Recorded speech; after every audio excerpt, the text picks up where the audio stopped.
2 more minutes.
Is that good? Yeah. Okay.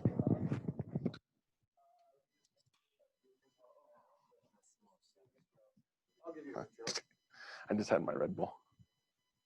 Ladies and gentlemen, in the words of Clay Winder, ladies and gentlemen, Ladies and we gentlemen. are starting Ignite. Sorry that we're running a little bit late. We had some technical difficulties. My bad.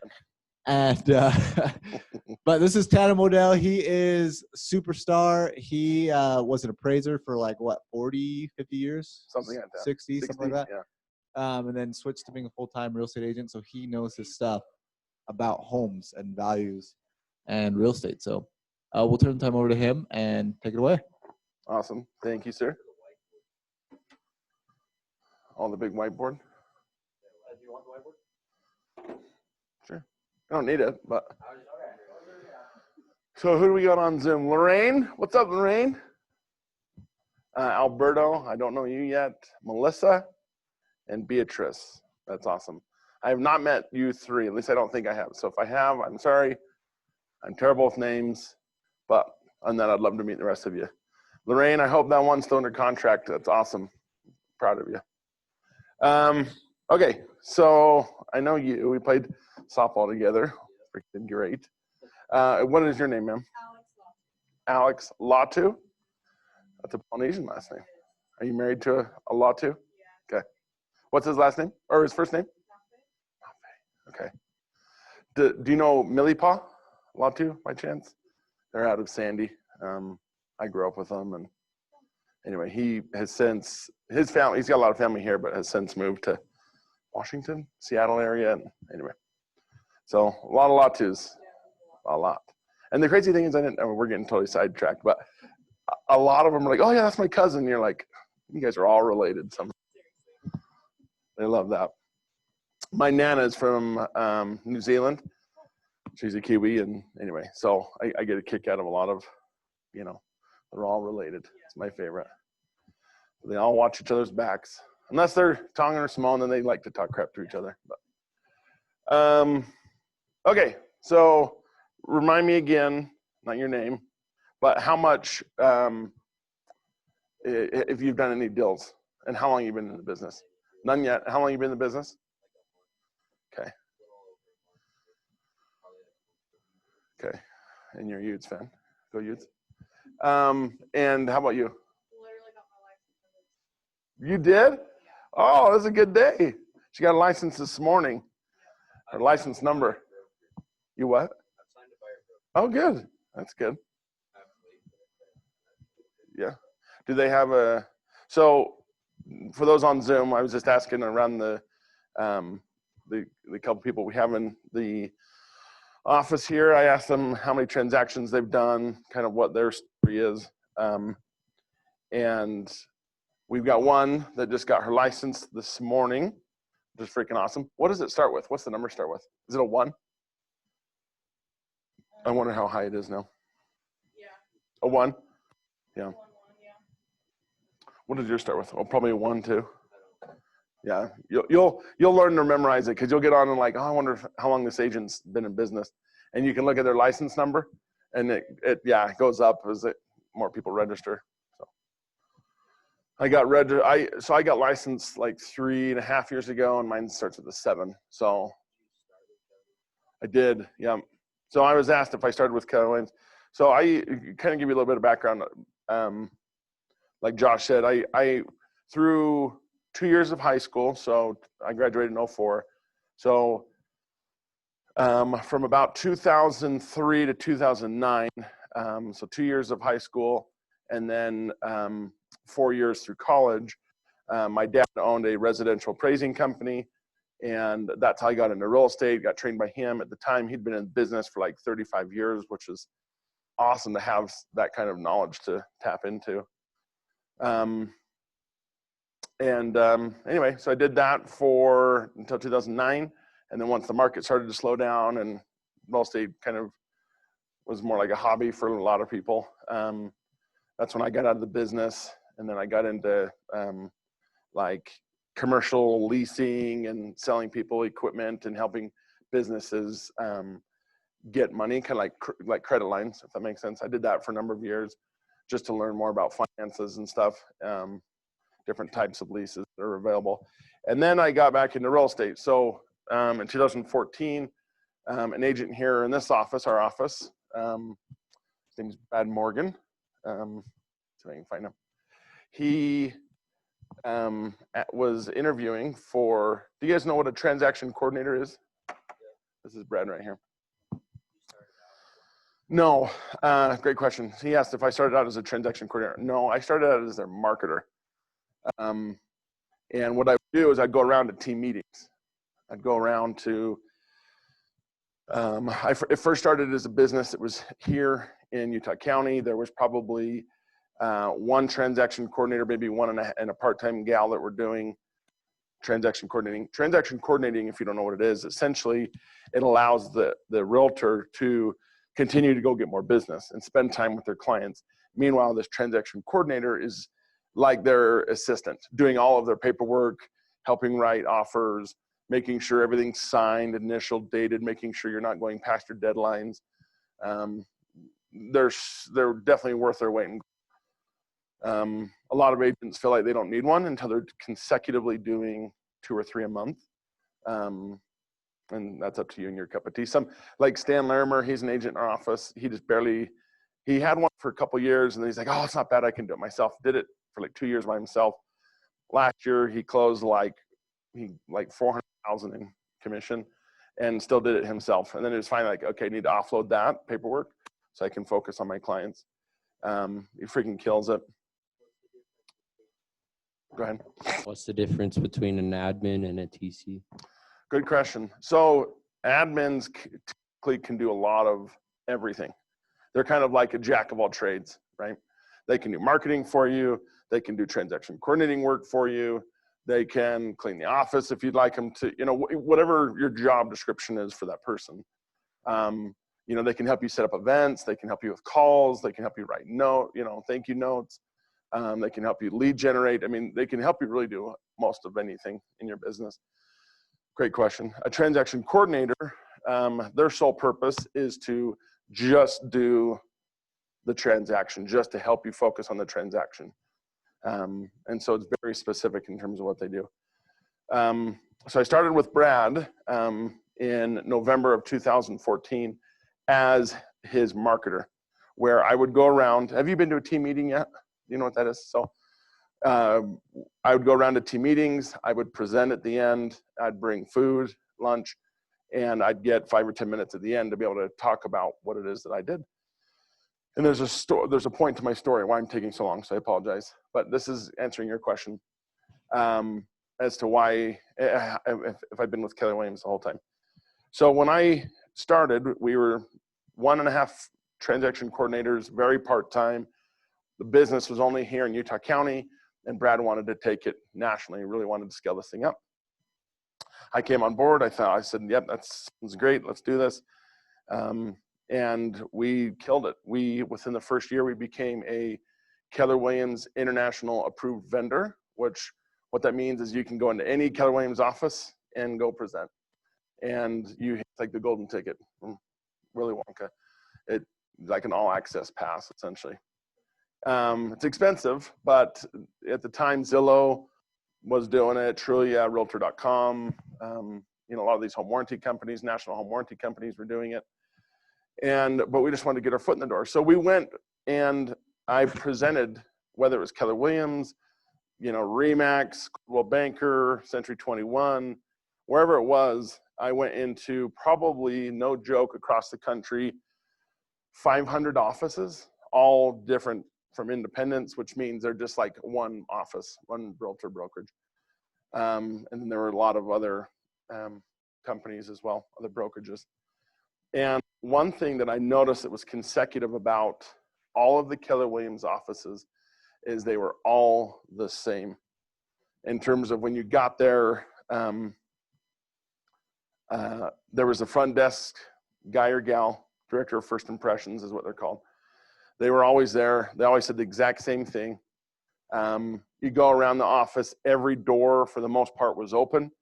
The agents were talking, they were communicating. It was just this awesome vibe that I loved to see.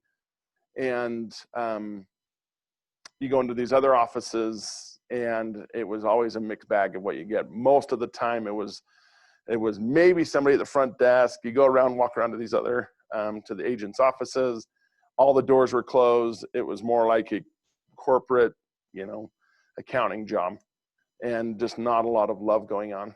Versus all of Keller Williams' office had a hum, a busy bee attitude going about. And so that's why, for me, why I chose Keller Williams. And when I did get licensed, I did that for 2 years, and then got licensed. I guess that's middle of 16, and I've been doing it ever since, and I love it. So long story short, that's why I chose Keller Williams, is because I saw the difference of the agents. And yeah, there were some highly successful agents in other brokerages, but the amount of people that were successful at those brokerages versus the amount of successful people at Keller Williams was hands down, Keller Williams is where it was, because they have these trainings, right? They have the ability for agents to come in and learn and really pick it up. Versus I was just talking to a new agent that just joined our office. He was with a brokerage here, starts with a B, ends with an Berkshire Hathaway. And he says that he'd go to his broker and say, hey, I need help with this. Can you help me understand? And this is his first year. And his broker says, well, and I think he had like 50 or 60 agents is all underneath him, versus Dean's got like 300 that are in our brokerage. And he'd say, well, I'm kind of a busy guy. Let me check my schedule. And he'd never check his schedule and never get back to him with the time. And so he's like, how am I supposed to learn? How am I supposed to get better? Number one. And number two, how am I supposed to keep my license and your license out of hot water if you're not going to answer my questions? And so that's why he left, is because he's like, I need more hands-on help. Anyway, so that's why I chose Keller Williams. Sorry to totally deviate. That took a lot of time, but I do apologize. But I'm glad to hear that you got a buyer broker sign, dude. That's awesome.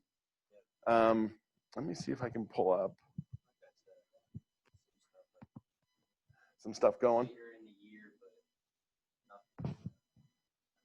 I can't even see that. I'm trying to get the chat box open up.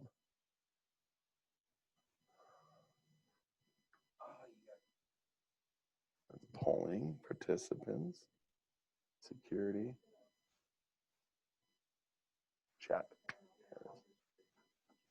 Okay. So Zoomers, I've got the chat box up. So if you have any questions, let me know. Put it in there. I'll do the best that I can to read them. Yes. You're good. Do you use like Land Voice or Red X or anything like that? Great question. Lead gen. I do not. I have used them. I have not used Land Voice. I did use Red X. And Red X is, they're both fantastic. They're both really good. It just all depends on you and what you're looking for. I don't know how they get their information for them. It's like super top secret. I mean, that's their ace in the hole. How they get all these for sale by owners, their name, their number, their email address is beyond me. I don't know how they do it. We talking there so they can hear you. Yeah. I called a for sale by owner yesterday, and How'd you get it? Did you just drive by and see it? And well, no, I had someone here didn't want to call the expired, and so I did. okay. And it was through someone else's program, but I saw it and it was listed on KSL, and I called him. I was like, "Hi, I'm calling, about this for sale by owner," and the guy's like, "How'd you get my number?"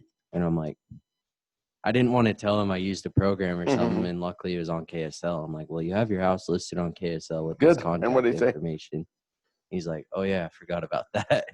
Sadly, didn't get anything from it, but What did he say? Let's talk about that for a minute, because that's really the nitty gritty of what we're talking about, is getting a buyer, getting them on the phone, and trying to convert them.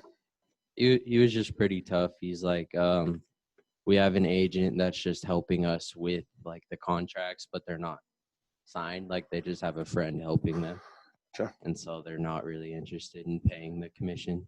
So one thing I learned is to ask call them on the spot, not to try to be confrontational, but anytime I'm doing an open house and someone comes to me and says, "Hey, I'm good. I've already got an agent." "Oh, awesome. Who are you working with?" Maybe I know them. And I always just try to, it's a way to try to time down a little bit more. So what we're talking about is that on the phone yesterday, he said that he called a guy. He says, "Oh, how'd you get my info?" He says, "Well, it's listed on KSL." He's like, "Oh yeah, I forgot." And he said something about, "Hey, would you like me to help you?" And he says, "Nope, I've already got an agent that's helping us write the contracts." It's like, since I'm new, I'm like so like nervous and such on the phone. I'm Sure. not as aggressive as I should be. Yeah. Well, and that's okay. That's just part of learning, right? Nobody is as good at anything they do without falling and stumbling, right? Professional athletes, moms, dads, executives, whoever it is, teachers, firemen, whatever. Everyone goes through their stumbling blocks. That's how you get to become a seasoned person, is just learning to fall. And it's okay. Just pick yourself up and learn. I think it's better to, like, let's say there's a info that just got listed on KSL like 2 days ago. Okay. Is it better to just like, I mean, obviously if it's only been on there for 2 days, they probably won't write out the form, right? So Yep. you call them 2 days in, they're like, "No, we just listed it," we'll see how it goes. Is it better to call like every week, or is it better to not even call until it's been Great question. So her question was on, let's just say KSL.com. If somebody puts their house on the market, somebody puts their house for sale by owner on KSL.com. It's been 2 days. She says, is it better when you call them if they say, "Hey, we're going to give it a shot. We just barely, as you know, listed it. We're going to give it a shot on our own." And her question was, do you follow back up weekly? Do you follow back up, "Hey, here's my number. Call me when you're, if and when you're interested. How do you do it?" I typically don't like to leave it in their hands. What I typically like to do, and I feel like some people are testing you at this point, right? Because you're on the clock, so to speak, and they want to see how you handle certain situations. Not all people. Some people are kind of just oblivious and whatever. But what I would do is if someone said, "Hey, no, thank you for reaching out. We're going to give it a shot for 30 days. We gave ourselves 30 days. Call us back in 30 days. Whenever someone tells me something, I automatically half it. So I'd call them back in 2 weeks. And just say, "Hey, I don't know if you know me or remember me or not, but we chatted a couple weeks ago, right when you first put your house on the market," and be careful not to say the market, because they They want to think that's the market, but that's not. To say, I noticed you put your house on KSL and I called you. Oh yeah, that's right. Da, da, da. How are things been? How's the feedback been? Are you guys under contract yet? What's the word? Everybody thinks they can sell their own house. Some can, right? But there's a stat that we'll go over today that said, I think it's like 90% or 88% of all homes or all buyers that bought a house bought with the realtor or from the market.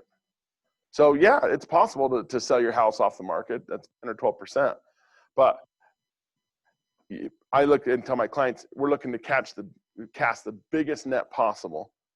And yes, it's expensive to use me, but if we get people getting in a bidding war and we drive the price up, isn't that worth covering my cost? Plus I can help you with all these other benefits versus you trying to figure it out on your own. Well, yeah.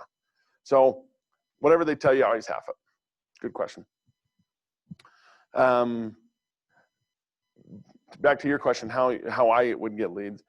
I think that's a great way. There's an agent in our office. Well, actually, he's not here yet, but he comes and sits here a lot. He loves being here. But his broker is a pretty tough lady and doesn't want him to leave, and so he's super anxious to leave. But she's got her claws in him pretty good. In terms of, she's just a very good agent, and he's just kind of nervous about leaving that cushy job. But he has RedX, and he used to work at RedX, ironically, and that's how he became an agent, was working at RedX. Yeah.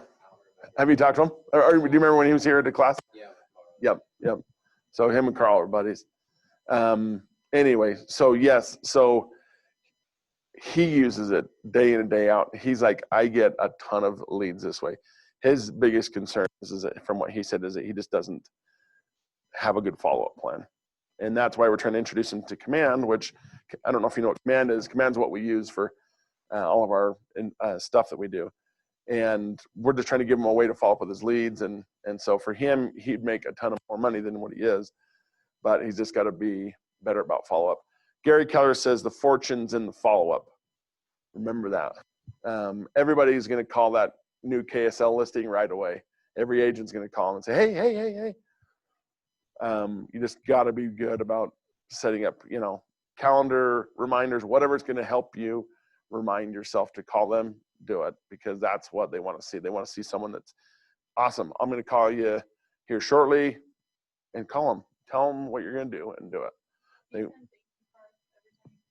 I think it's a good idea. Yeah, especially I think some people are going to throw it away, but I think if even if it stops them for 30 seconds to read it and to think about you, it's a win, right? And I think a thank you card's probably 30, 50 cents each, plus the postage, plus your business card or whatever you put inside of it. So you're maybe like $1 total type of thing. And to have them remember you, I think is a good way to do it. I like that. So one of the things, get your head in the game. Finding buyers is simple. And I was like, no, it's not. Finding buyers is hard.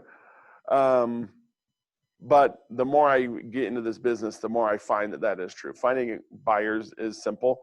Again, it just is about your mentality and how hard you want to work. Servicing buyers is inexpensive, kind of what we just talked about. Servicing meaning staying in touch with them, being with them, calling them, texting them. Earning with buyers is quick, which is true, meaning as soon as you get them and they're ready to go and they're pre-qualified, it usually goes pretty quick. See if this thing is going to work. No? Okay. Probably because I've got the chat box up. Yep. Okay. Converting buyer leads. Find buyers, lead generation. So for me, one of my favorite ways to lead gen was door knocking. I've never sold alarms. I never sold pest control. I've never sold solar. I've never done anything of the kind. I just wanted to, I feel like I'm better in person than I am on the phone. And so for me, that's why I wanted to go face to face. You always feel a little weird showing up on someone's doorstep because I felt like when people come to my house, it's always like this weird, awkward exchange. And so I wanted to do the best that I could to make it less awkward. So traditionally, I knock on the door and I wait until they show up. As soon as they show up, I take a step back. Okay. The reason I'm taking a step back is to show them that I'm not threatening. I'm not coming into your house. I'm not going to try to work myself into your door. So I knock, they come, I take a step back. Hi, my name's Tanen Bodell. I'm a real estate agent with Keller Williams. I've noticed that you've had a lot of sellers in your neighborhood who have sold for what they're asking or over asking. Do you know anybody looking to buy or sell in the neighborhood? I've got a couple buyers that are interested. And some agents have a hard time saying that because if they don't have a buyer, they feel like they're lying. But I promise you there's somebody that's a buyer that wants to be in that neighborhood. And so spin it however you want. I traditionally would say, hi, my name's Tanen Bodell. I'm a real estate agent with Keller Williams. Your neighborhood's a very awesome place to live. Do you know anybody looking to buy or sell? And I've gotten several deals that way where they're like, oh yeah, I visit, teach so-and-so down, that house right there. Go see that house. Or, yeah, I heard that, my neighbor was trying to for sell by owner for, on and off for the last year by himself. Go see him. And they'll tell you where they go. Some will say, oh yeah, we're interested, but we're not really ready to move.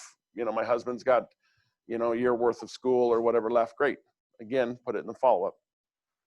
It's all about the follow-up. Fortune's in the follow-up. How do you qualify a buyer? Bingo. Yep. Do you have a good lender? Good. Do you? Okay. Always have a good lender on hand. And I personally like to have two. I've got one that I send all my deals to, absolutely. Then I've got another one upstairs at First Colony that I've sent them a few deals. If my clients are like, hey, who else do you have? I'd like to get a second or third opinion. I always tell my clients, call your local bank or credit union. If you use Chase, Wells Fargo, ask them. Traditionally, a lot of those banks are not that's just not their cup of tea. They're just not, so their fees are a little bit higher. They're just not as fast. They're not as responsive. If you can find a good local lender, unless you've got a personal relationship with them, then like at First Colony, my guys at Security National Mortgage, which is a local lender here in Utah. I think they're over the West Coast too, but yeah, because so if you've got a best, so her question was, did you say unless you've got a good connection?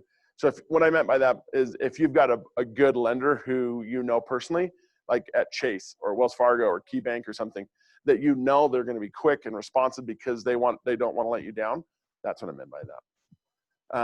Because a lot of times you're just, like Wells Fargo, you just go in their queue and you're one of like 800 loans or 9,000 loans or whatever it is.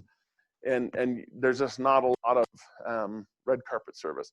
I want my lenders to treat my buyers like the red carpet that they are. And so that's where it's important. Another thing is find a good lender that does not have to extend contracts. If you find yourself with a lender that keeps having to, hey, we need to extend over the weekend the contract. We need to extend, signing another week or two. That's not good. Think about it. If you're getting ready to move, let's say you're moving next Friday. You're packing up all your stuff. You're ready to move. Your lender calls you and says, hey, we ran into a snag. Or the buyers that are buying your house, hey, they ran into a snag. They're not able to close this Friday. They're having to close next Friday. And you're like, what? I've got the movers coming, or I've got a U-Haul rented or trailer. I've got it all figured out. I've got people taking time off of work or whatever. Your work's planned out. It's very, very frustrating to have to extend. Has it happened in my deals? Yeah, several. But you've got to find a good lender that doesn't need to extend very often. Signed buyers. What does that mean? Signed buyers. Boom. Buyer broker agreement. Yep. That's why I pointed to you, because you just got one. So buyer broker agreements, get those signed. When I was new, I was so scared to get people to sign it. I'm like, I'm getting people to sign a contract. This is so crazy. And you've just got to be tough about it. Should you be worried if someone like signs a buyer broker and you can tell like they're not really reading every single thing? No, I don't. Maybe just because I'm so used to it, but just because that's just people's personality, right? If they're not reading it, I'll give them a very quick synopsis of what the contract is. I'll say, hey, essentially what you're going to be signing says, I'm going to be representing you. In other words, I'm in your corner. I'm your guy. I'm working with you. My job is to help educate you. I'm not going to make any decisions for you, but my job is to help educate you. And I'm going to be working with you, and you're hiring me to be your agent for the next 6 months, 12 months, whatever.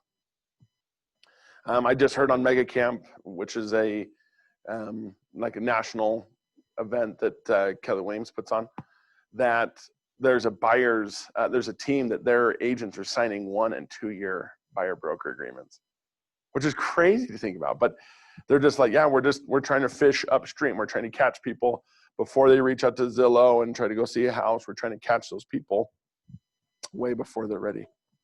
One thing that Riley Condor uses a lot, and I kind of like it, when he does his posts, he does hashtag I don't cost you money, I make you money. Yeah. You also want to bring that up with the buyers because Yep. they think, they're going to pay you something, but it's really the sellers that are paying your And a good commission. way I like to structure that, I like Riley's way, that's awesome. Another way I like to say is, hey, in Utah, because you don't want to say that they never have to pay it, because what if they're offering a super low commission? And then it's, a gamble. Like, for instance, if you're going to go, you signed a buyer broker agreement for 3%, and you go find a house and it's 1.5%, well, guess what? You have a decision to make. Are you going to have your client, your buyer, pay you that extra 1.5% to make it 3 total? Are you going to have them pay anywhere, variation and take a dip, and you're only going to make 1.5%? What are you going to do? And so that's where I like to come to them and say, traditionally in Utah, the seller pays for a buyer's agent help, which means that you don't have to pay anything. And then I break it down to them. And some will ask that question, like, well, what if they're only offering 2.5% and you're charging me 3%? Then what? And that's where I usually tell them, to me, it's more worth it to keep you happy and to keep you coming back in the long run versus trying to nail you for another 0.5%. To me, it's just tacky to come back to them and say, hey, you owe me, $2,500 or whatever.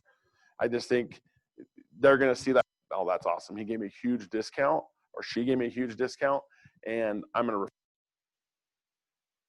She did that for me. So that's what I like to do. Another thing that's important that I don't do as often, but probably because I'm a little bit more seasoned, but one thing I would do is get those signed before you even take the buyers out to the house. So if a friend or family member, a referral, a friend of a friend, somebody you don't even know says, hey, I want to go see this house. Let's go see it. Say, awesome. I'm going to send you over a document. It's our buyer broker agreement. It essentially allows me to represent you. My broker requires that I get you to sign this before we go out to the house. And they're like, well, what's this all about? Then get into telling them what it is. I'll send it over. You can read it. Let me know if you have any questions. Because what happens is, and I've had this, even seasoned agents will say this, that they're like, oh, I didn't think I needed to get my client to sign it. And I was out of town, me being the agent was out of town one week, and this particular buyer went into a builder's, open house or an open house or whatever, and they wrote an offer with a different agent, and I didn't have them locked down. And think about that. If you're spending 2-3 months and you're counting on that money, you're counting on that income to come in, and all of a sudden they went and signed with someone else, you deflated. You're so upset, all because of that. So that's super important to get those signed. So what are your options? Because I've heard stories of that exact same thing happening where it's basically just the client didn't realize. Sorry. You're good. So I've heard stories of it happening where they have signed the buyer broker agreement. Client walks into an open house, signs a new one with the agent in there, just not 'Cause they don't know realizing what or they're doing. Yeah, forgetting right. that or not understanding really what they signed. What are your options as their primary agent if they've now written an offer With someone with else. a new agent? Great question. So what I would first do is go talk to your broker, in this instance, Dean, and just say, hey, I've been working with this guy since July. It's now September 18th. What do we do? He just signed a freaking buyer broker with someone else and they're under contract. Typically what I like to do, and Dean is awesome. That's another reason why I'm staying here at Keller Williams, is just because he's so tactful at how he does it, and I love it. Very professional. And you'll ask any agent in our office, and they'll give you the same feedback. He's superb. But what I like to find out is, number one, the new buyer's agent, how long have you been working with them? Oh, they just showed up at my open house last week. Oh, really? Okay. Just so you know, and just be, because you're going to work with this other agent on another transaction, chances are. And so you want to be as tactful as possible, but just say, hey, just want to let you know, I've actually been working with them and they signed a buyer broker on July 1st. And we've gone through a dozen houses since then. We can't find them the right thing. I'm sorry, I was out of town, but they are my client. And then you'll probably, I personally have never been in a situation like that, so I don't know exactly what to do after that. But my guess is that you either going to split that income, split the commission. So if they're offering 3, you're going to get 1.5, and then the other 1.5 is going to go to that other agent, just because they didn't know, right? But that agent should have done their job, and that's where it kind of falls on that other agent. The other agent should have said, hey, have you signed any other contracts with another agent? For example, a friend of mine referred me to somebody that is in his sister's apartment complex. It's an Indian family. They're wanting to they're wanting to quit renting. They want to buy a house. And he's like, dude, call this guy. He's ready to buy.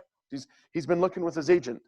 They've been looking for like 2 years. Call him. He wants to buy a house right now. The family wants to buy a house.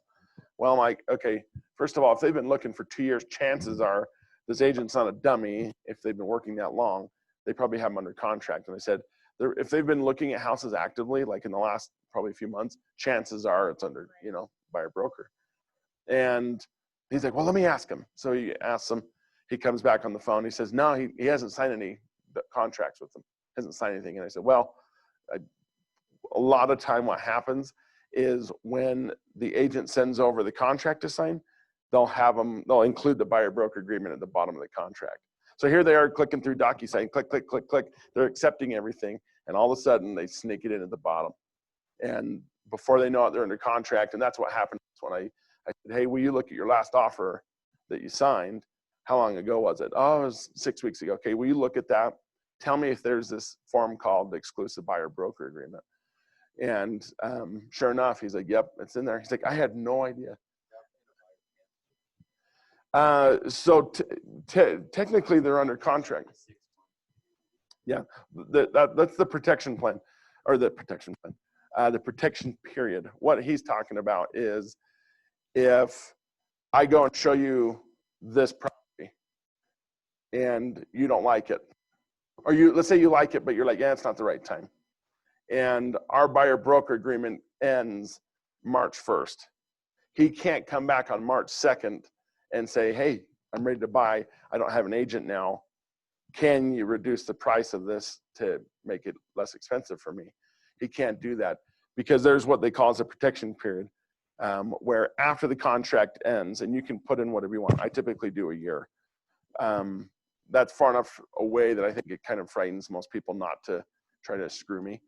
And so what that means is that if I brought him to this property, our buyer broker agreement expires within 1 year. He cannot come back to any property that I brought him to and not use me and not get paid. And so that's why I typically like to do 12-month extensions on that. Of course, it's not going to work. Do you guys want to watch the video? Are they any good? Are they pretty? Oh, you haven't seen one. I don't know if pretty slow. Page 11. Find them motivated. So let's see, working with buyers can be fun and exciting. Touring houses is helpful. Help them find their next dream home. The process of working with buyers can be refined to 3 steps. Find the buyer, qualify the buyer, sign the buyer, which we just already talked about. One thing about qualifying buyers I wanted to touch on is it's never fun to go backwards. What I mean by that is it's never fun to take your client out to a house and let's say they're, oh yeah, we want to stay in the $400,000 to $500,000 price range. That's where we'd like to be. No, it's not fun to be like, okay, let's do it. You go take them out to the $400,000 or $500,000 price range, and they go get pre-qualified. They're like, hey, their max is $350,000.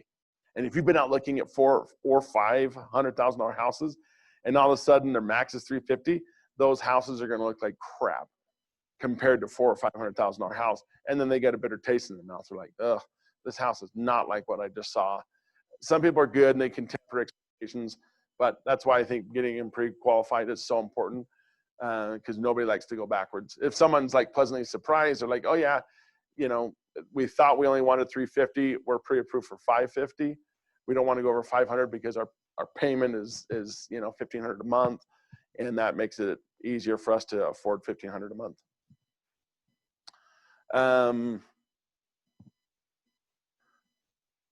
I don't even know how to play that video. That's what's funny.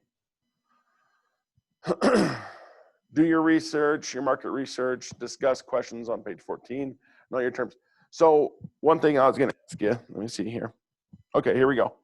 On page 11, it's under find your buyers. It says, remember your job number 1 is to lead generation. In this case, it's lead generating for buyers. After all, you can't work with buyers if you don't have any buyers. It's a no-brainer. These are the stats I was telling you about. 88% of buyers purchase their home through a real estate agent. What that means is a real estate agent's going to buy, it's going to go off the market, right? And that's Utah. Or that's national average, but we've also, thanks to Dean's on the board of the MLS. And so Dean has the ability to pull a bunch of stats. And he says the same thing. Utah is like 90 or 95% of homes that sell in Utah sell on the market. And so if you have a client that's like, well, I'm going to try for sell by owner by myself. I'm going to try my Facebook marketplace, because when I, posted that I have a neighbor that did this. He's like, hey, he's trying to sell his $850,000 house by himself. He's like, hey, I'm going to sell this house by myself. I posted on Facebook that we were interested in selling. And I had like 3 or 4 people that's like, hey, message me. We're looking. I've got a sister that's wanting to move into our neighborhood and it might be interested. This lady from California, I don't know how she got on our neighborhood Facebook page, but she's like, hey, we're looking to move to Utah and we're interested in, your area. So please send us the, pictures and information. And he's like, so Tanen, I appreciate you interviewing and wanting to help us sell our house, but we're going to try it on our own. And they tried selling with flat rate homes. Have you guys ever heard of them? Flat rate homes? I hadn't either, which is funny. They're like a Homey or Intermountain Properties. There's a few discount brokerages, but they're like, oh, for $1,000, they come out, take pictures, put the sign up in the front yard, and they'll put it on the MLS. Well, come to find out, he tried for 55 days, and he just thought that putting on the MLS is all that he had to do to sell a house, and was going to try to save some money. And this guy's going to make like $400,000 from what he bought it for, paying his loan down over the last 11 or 12 years, and how much it's gone up in value. He's going to make like $400,000. I'm like, and I said the B word, you're freaking out about, paying, 20, 30 grand. Doesn't make sense when you can make that much money. But lo and behold, he tried selling it for 55 days with them. He called me back and he's like, hey, we need your help. It's not moving. We've had only 4 people come through the house in almost 2 months. And in this market and these rates, it's crazy to have that low. And so, but the point is that he thought that just because a few buyers wrote on Facebook, oh, I'm interested. He's like, oh, this is going to sell quick. It's going to go quick. But they don't realize there's more to it than just posting it, So Bless their heart, they're doing the best they can. They want to sell it, but sometimes it's okay to hire a professional. Next stat, 40% of buyers found their agent through a referral from friends or family. This one's crazy, this next one. 12% of buyers used an agent that they had used in the past. I thought that'd be a lot higher. So in other words, the only 12% of people are going back to the agent that they bought with. Why do you think that is? What would your guys' guess be? And speak to the microphone if you guys don't mind. And Zoomers, feel free to post too if you feel like you know that answer. Why is it that there's only 12% of buyers use their agent that they used in the past? What's your guesses? That agent doesn't keep in touch with them. They forget his name. Bingo. His or her. Sorry, don't want to be sexist. The fortune's in the follow-up, right? And so often people have said, if you're not following up with your clients, I promise you someone else is. And I've got a good friend of ours who I've helped them do a fix and flip. They're good family friends of ours. And their agent that they bought their house with 8 years ago is still trying to stay in touch with them, which is awesome. Good for her. She doesn't know that I'm their agent. But she's still trying, which is awesome, right? You want to see that. Well, and they might end up referring someone else to her. Right. Even though they're with you. Yep, exactly. They might be, well, we feel so bad for her because she's been working so hard for the last 8 or 9 years. Let's throw her a bone, right? Whatever. And so for her for following up, I think that's awesome. But it's all about the follow-up. And that just shows you that there's so much more room that we can be doing as realtors to follow up with our clients. That stat is the reason why it's so low. Granted, it's a 6-year-old stat, but it's from the National Association of Realtors, so it's probably super accurate. 9% of buyers found an agent visiting an open house.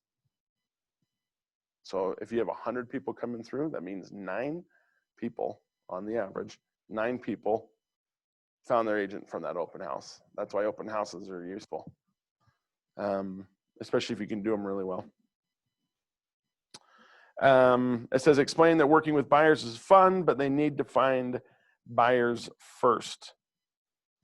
So this is one thing. It says, have a discussion where to find buyers. Where would you guys suggest finding buyers? I'm on page 11. What do you think?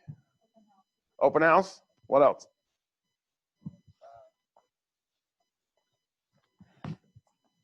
I told you one way how I found them. Door knocking. What else? Cold calling. What else? Okay. I would just look at, like, there's a lot of Facebook pages for people looking for get a home, buy or rent. Yep.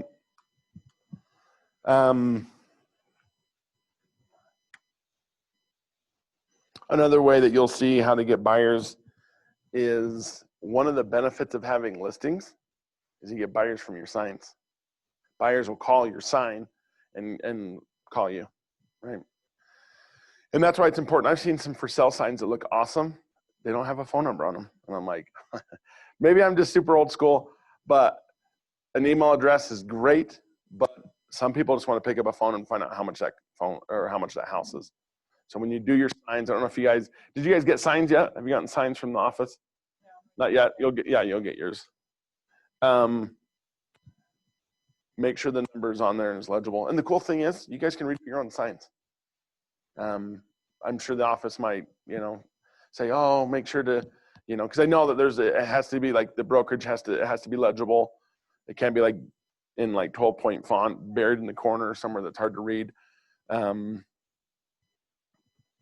the cool thing is you can go and if you have a brand and you want to go build your brand, go pay someone to, you can go on to, is it Fiverr, whatever that there's a website you can go to and there's people that you can pay $5, $10, $15. Hey, create me this is what I want. This is what I'm looking for.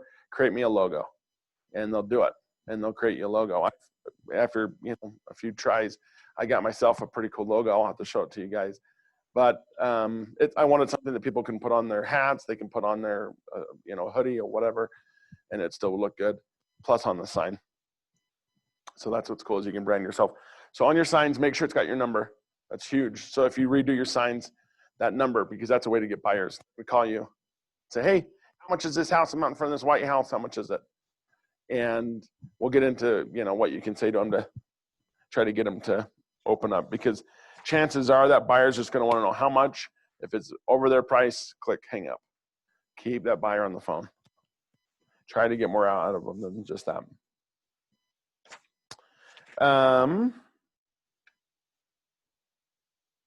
It says, are you doing your daily 10-4? It's an excellent opportunity to find buyers and buyer referrals. I noticed in the 10-4,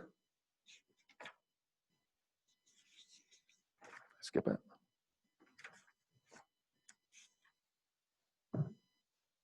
It says the 10-4 is your most important business activity. Do you guys know what the 10-4 stands for? Let's see if the other team, if the others have been pounding it. So your 10-4 is important. Yeah, it's like, where did I see it? Yep.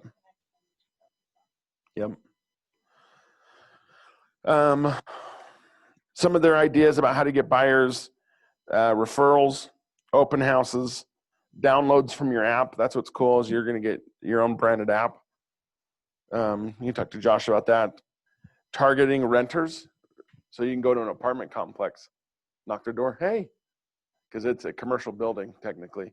And so they can't put on do not disturb. I mean, they could try, but it's a commercial building, so it's open to the public. And so you can go and ask them to say, hey, are you tired of paying rent? Rent's expensive. I'm sure this 2 bedrooms probably costing you what, $1,300 a month, $1,500 a month? Yeah. Do you have a garage? Nope. Do you have a carport? Yeah, I've got a 1-car carport. Cool. Well, how about your wife or your husband? Looks, have any babies coming, whatever, and obviously don't talk to them about kids unless they bring it up. But, the whole idea is to paint them the picture of, oh, it looks like your wife's expecting. That's awesome. Or if they bring it up, don't ever accuse a woman of being pregnant. But you get what I'm saying is that how awesome would it be if they could have a garage, park your car in the garage for the winter so that your wife's not going to slip and fall as she's pregnant. Those are things that a lot of people would love to have. Oh, awesome. A place to store our stuff, a place to, put all of our bikes and all of our kids, toys and all that stuff, a place to put all that stuff. Talk to them about that stuff. Just say, hey, because I think the biggest misconception talking to a lot of renters and people that haven't bought in a long time is everybody's trying to save for 20% down. Everybody thinks it's 20% down. Oh, I got to save for my 20% down. By the time they save for that 20% down, that house that they could have bought has gone up so much in value, right?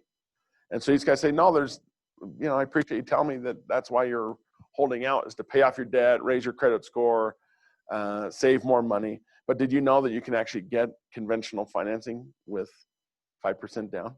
Oh, I had no idea. Did you know there's FHA financing you can get for 3.5? Yep. Did you know that there's some parts in Utah County, USDA housing, that you can get for no money down? And there's also some Utah housing loans you can get for no money down also. Do you guys know what USDA is? This is important to know. So there's several ways, and inside each way, there's different ways to pay for it. But to pay for a house, you're going to have buyers that pay cash.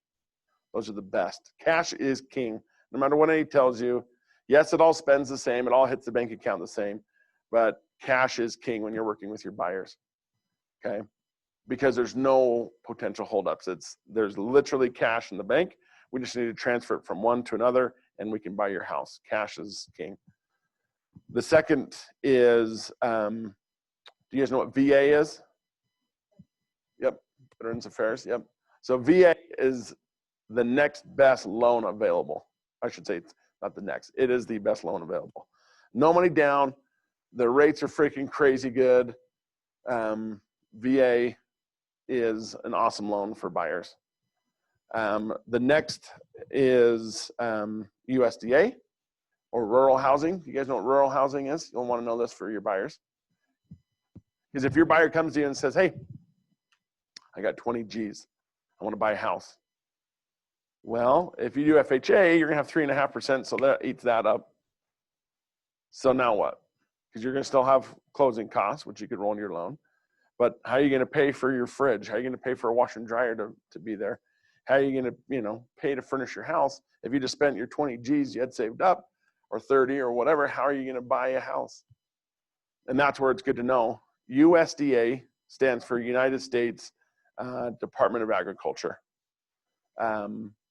or also known as rural housing. Do you guys know where in Utah County rural housing qualifies? This is good to know because your buyers are going to ask you. So that's why I'm quizzing you. Good guess. What does rural mean? Yep, country. Okay. So here's a tidbit. Nowhere in Salt Lake County qualifies for that loan. Nowhere. Because Salt Lake County is right where our capital is, our state's capital. In Utah County, what were you say? I was just gonna say that like Lakeshore.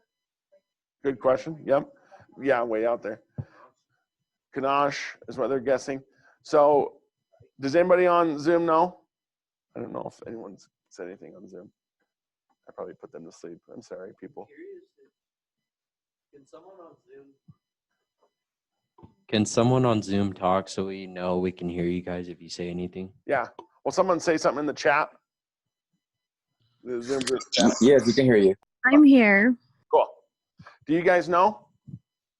I know Lorraine probably knows. Do any of you guys know where in Utah County, if anywhere in Utah County qualifies for rural housing? Doesn't Payson qualify? Eagle Mountain. I know that Saratoga Springs, there's a section that qualified, but I don't know if it still qualifies. Santa Quinn. Yeah, I don't know any others. You're right on the path. Yep. So to make it super simple and super easy, if your buyer says, hey, I heard that there's this program that you can get in with no money down. Yep. It's called rural housing. And it's actually the only places in North Utah County that qualify is west of the Jordan River, which is essentially all of Saratoga and all of Eagle Mountain. In South Utah County, the places that qualify are essentially south of the Spanish Fork River, which is very little bits of Spanish Fork, but it's Santa Quinn, Payson, Salem, Elk Ridge, Woodland Hills. So anywhere that it's not a certain. Correct. Yep.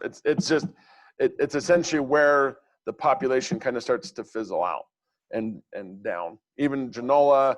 So Sorry, go ahead. What was it?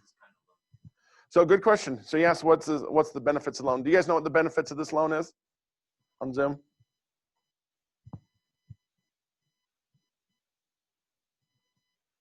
Anybody? No? Yep. is it always, or is that just? Great question. So it's always. So that's how I bought my house 8.5 years ago. Is we had our money saved up for our down payment. We had our 3.5% saved. And I'm like, man, when I close, I'm going to have to put this money. So there's two different things. There's down payment and closing costs. They're two different things. And you got to let your buyers know that there's the difference. Closing costs. Do you guys know what closing costs are? And we'll get into what's going on. What are closing costs? So they're saying the closing costs cover staging costs, okay? Title insurance, yes. So essentially it pays for the lender and them putting the package together. It pays for their time. Could pay for the appraisal. It pays for title and all the title fees and all the state fees that are associated. That's what that's for. And then down payment is strictly for the loan. Correct, yep. So his question was, is an appraisal different than a home inspection? Yes. A home inspection is not required. An appraisal is required. A home inspection, correct. Yeah, if you're paying cash, you don't have to. But I'd still recommend it because if you're going to spend $300,000, $400,000, $500,000 plus, what's paying $500 for an appraisal just to make sure you're not overpaying for a house? And so, yes. Good question. But, and then, so back to my example. So my wife and I, we're like, hey, we have our 3.5% saved. Let's do FHA, let's roll. And all of a sudden we heard about this rural housing. And I'm like, wait, is that? What is that? I don't know what that is. And our loan officer at the time says, oh, it's essentially we can get in with no money down. You have a little bit of primary mortgage insurance, PMI, which is the same thing as FHA. I don't know if, one's PMI is higher than the other, but essentially you can get in with no money down. It's no money down. Like, it's essentially free money. It's a grant that the government gives you and sponsors you to help go and try to populate that part of the city, right? That's the benefit, is they're building up the rural parts of the community. And that money does run out. It ran out for us around this time, September, October. The money ran out and we had to wait for a new batch of money to come fill the coffers so that we could use that money. And so it doesn't run out very often. But that's the benefit, is that we were able to take our money and put that money towards a fridge, a washer and dryer, a couch, things that when you move in, you don't have stuff, you got to furnish your house. We were able to use our money to put in our yard. So we didn't have to wait 2 or 3 years, 4 years, 5 years to put it in our yard. And so that's why it's important. I had one of my very first clients, they were renting in Springville. And they said, hey, we love Springville. Springville's now just building or have just built their rec center. And we love Springville. We want to stay in Springville. Well, for what they could qualify for, we were looking like 350 and under for what they could qualify for. Wasn't getting much of a house for what they wanted. And I said, hey, I know you guys don't want to move outside of Springville, but what if I told you about a loan program that was available that could get you no money down? And it's not in Springville. You got to go here or here. Here's your choices. How does that look? And they said, yeah, let's do it. Let's look at it.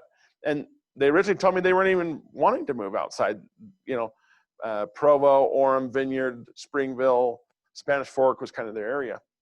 And then they ended up moving to Eagle Mountain. They're like, oh, we didn't think we'd love it out here, but we love it out here. Like, it's a little bit of a drive because I think the wife is, she works at the hospital in Provo, but he works in Lehigh, so it works good for them. But they were able to get in with no money down. And so that's what's funny is you're going to have some of your buyers that say, hey, I only want to live here. Okay, awesome. Well, just so you know, I'm not telling you what to do. My job is to help educate you. But you can move here or here and get in with no money down. And there's also different loan programs, Utah Housing, et cetera, that you can get in with no money down too, that you don't have to move those areas. But it's a little bit harder to get qualified for those. The other thing is with this rural housing loan program, and I don't mean to keep harping on this, but this is important because your clients, your buyers are going to want to know this, is with no money down, the rates are pretty competitive too. After rural housing, there's FHA, which we all know is 3.5% down, still a killer bargain. And then there's also conventional loans out there that are only 5% down too. So that's super helpful. But you'd be surprised where your clients are willing to go if they know they can save money. Do you know what the baseline credit score is for USDA? Great question. Her question was, what's the baseline credit for a USDA loan? Yeah, you're welcome. Oh, good. Go get it, baby. He's leaving to go doing a showing, is that what you said? Yeah, he's doing a showing. Totally acceptable. Get out of here. Go make some money. I believe, so it's gotten tighter since when my wife and I qualified. It used to be you had to have over then maybe I'll text Chris and have him come down and answer it. But I think that when I bought our house, it was, you had to have over like a 650 credit score. This is what's funny is that you can't make too much money, but you can't make too little money. Do you know what a debt to income ratio is? Your debt to income ratio can't be too high, but it can't be too low. It definitely takes a certain person to qualify for it. But it's always a no unless you ask, right? And so that's why I always would suggest, hey, talk to the lender. Let's see if you guys qualify for that loan. So, and then obviously, just like any loan, the higher their credit, the better the interest rate they're going to get because it's less risky of a loan.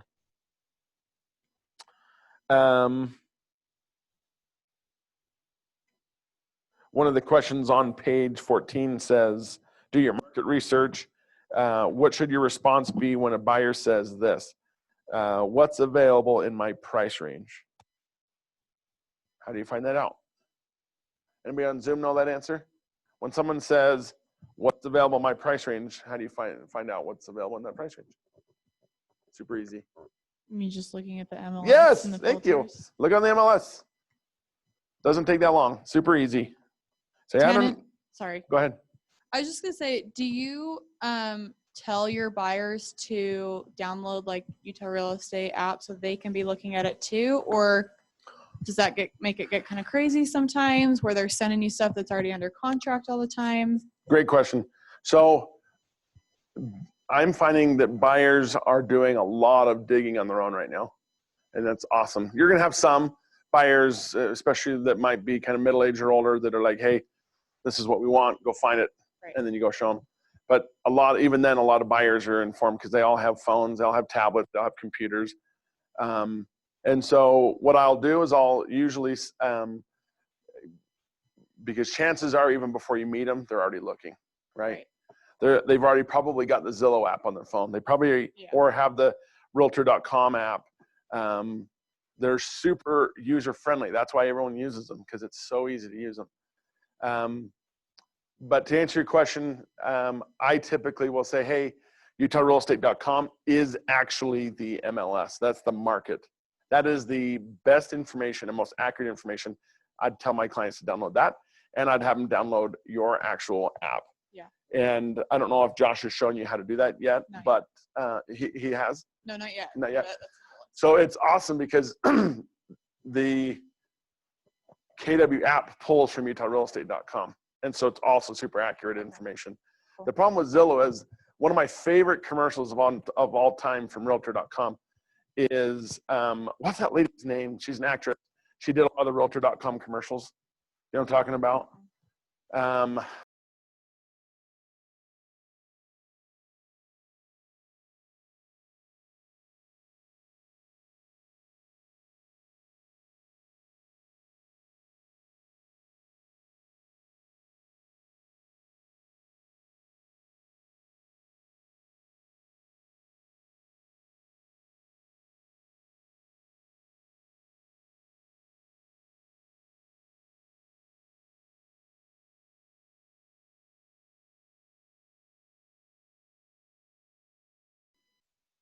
Okay, I unmuted everybody so you guys could ask questions.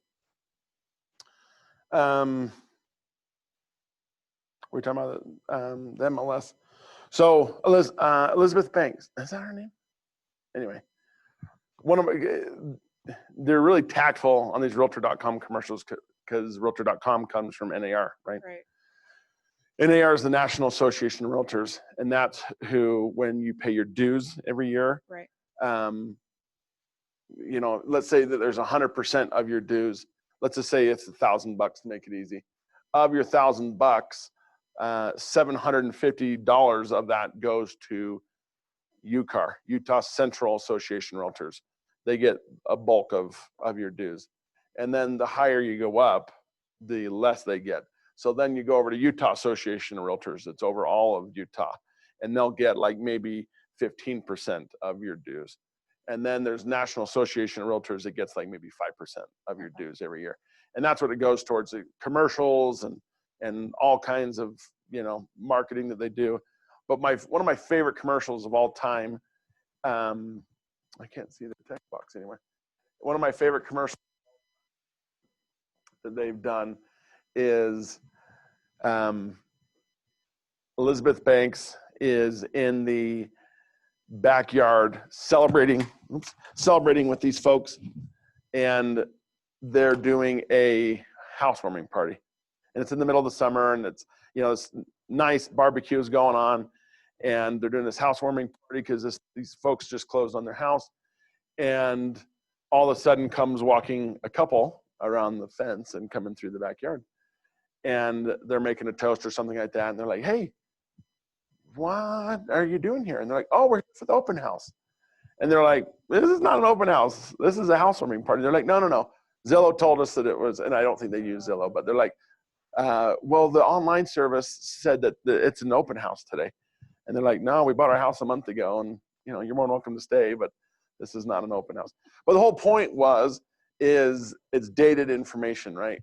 Is that you'll find that you'll have clients that have downloaded Zillow, and they'll send you Zillow homes. Hey, let's go look at this one.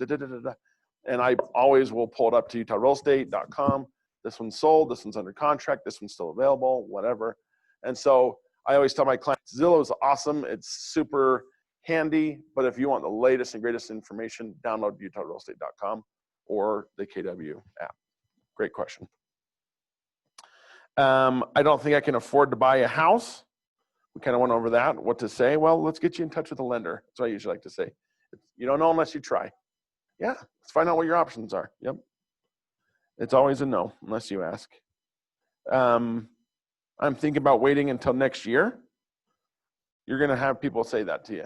Well, I'm thinking about waiting until next summer. Or I'm thinking about waiting until, whatever, this date. Why? And there's nothing wrong with asking. I like to ask. I'm not a nosy person. I don't pry. I'm a very private person, but there's nothing wrong with saying, oh, cool. Do you mind me asking why you're wanting to wait?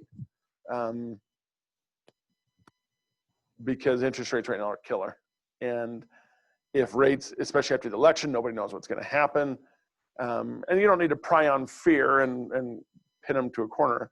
But you can also say, what is it that makes you want to wait till next year? Because right now the interest rates are killer. Traditionally, and depends on who goes in office, traditionally rates are pretty crazy for the 2 to 3 months after a new president goes in, or a new president gets reelected. It's always up and down for 2 or 3 months after that. And it could go worse, it could go better, but why not just go after it now? And the home's gonna be more expensive next year. That home that they could buy for $280 this year is now gonna be $310 next year. And so the house they could buy for $1,500 a month this year with low rates, if rates go up plus the home's going up in value, well, now, your payment's now $1,700 a month. So isn't it worth it to save a couple $100 a month to go now versus wait till next year? Can you help me find investment properties? The answer is always yes. I can afford about $1,500 per month for my living expenses, and I'd like to live in this certain neighborhood of high price homes that the buyer can't afford. What do you do? What would you say? I would probably just say, well, one, see if they've been pre-qualified. If not, have them talk to a lender, because that'll help them hopefully realize. What's one? Realistically, if you want to pay $1,500 a month on your mortgage, this is what you're going to need down if that's where you want to live. Yeah. Or you can go live here, like we were talking about USDA. Yep. But then I would talk to them about why they want to live in that area. Because sometimes people just think it's nice and they don't realize there's nice neighborhoods other places that are 75% less cheaper. Yeah. Yep. Yeah, very good point. And that's the biggest thing is just if somebody's grown up here in Orem and they've lived here in Orem and they went to UVU for college and they know here in Salt Lake, they may not know other places. Hey, guess what? There are other awesome places. Let's see if we can get you into those awesome places. You're going to have some people, I haven't had too many people, some buyers are going to say, hey, I want to live in this certain school district. There's a way on the MLS you can search by school districts. And Josh can show you that, but you can click a school district and it'll bring up the boundaries of Granite School District, of Canyon School District, Jordan School District, Provo School District, Nebo School District, whatever it is. They'll be able to pull up the map on the MLS and you can say, I want to see every home between 400,000 and 600,000 in Provo School District, and you can find it. So it's pretty easy.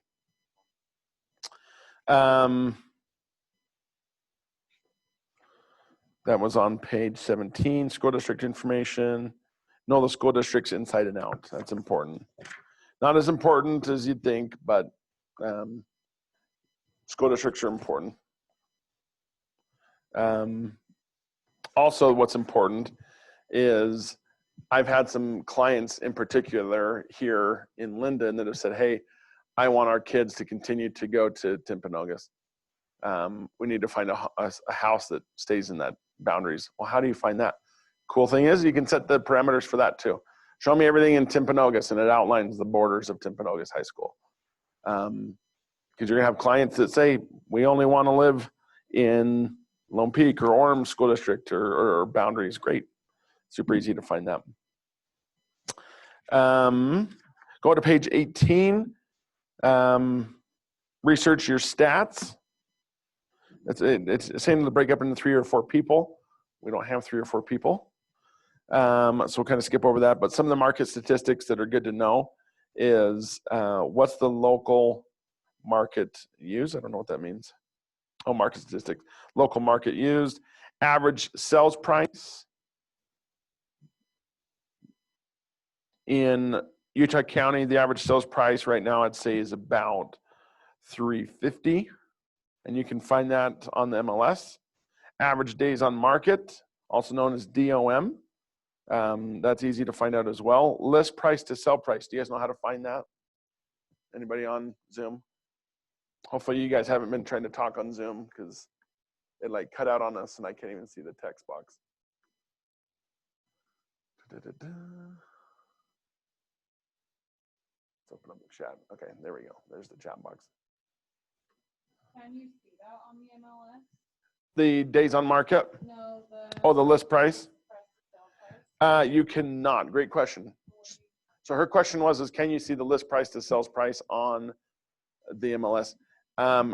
You've got to find the difference of what they listed. You just got to do the math. So are the sold prices listed? Yes, yes. Only for those that are in the industry. So us, appraisers, if someone does not have access to the MLS, they cannot. Utah is what they call a non-disclosure state. And so they can't get on the MLS and see what homes have sold for. Okay, so just like my buyer couldn't look and see. Correct. Yeah, you'd have to get on and pull that information for them. So yeah, good question. Actually, the list price to sales price is, hey, just to make it easy, we listed a house for $100,000 and our average to sales price is $105,000. Well, guess what? Your list price to sales price is 105% because you're getting 5% more than what you listed it for. Traditionally, that number, that list price to sales price in this market typically is like 98 to 99%. Meaning if you list it for 100,000, you're going to get 98 or 99,000. Because I don't know why, even in this market where everyone knows it's super aggressive, if a house is being sold for 300, people want to go in and offer less. I don't know why. I think it's just human nature, especially in Utah County where everyone wants a discount and everybody wants to get it cheaper. They'll go in and say, oh, let's offer them 280. 280, the house just got put on the market. They're not going to go after your offer for 280 when they're asking 300. So kind of tamper expectations up front. Page 19, qualify and schedule buyers for the consultation.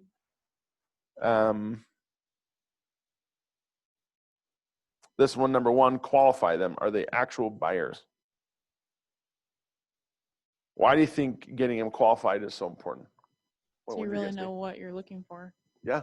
And they might not even be qualified. What if they're like, oh, our credit's 580? Yeah. Well, there's no loan program anywhere that's going to get you a loan for 580.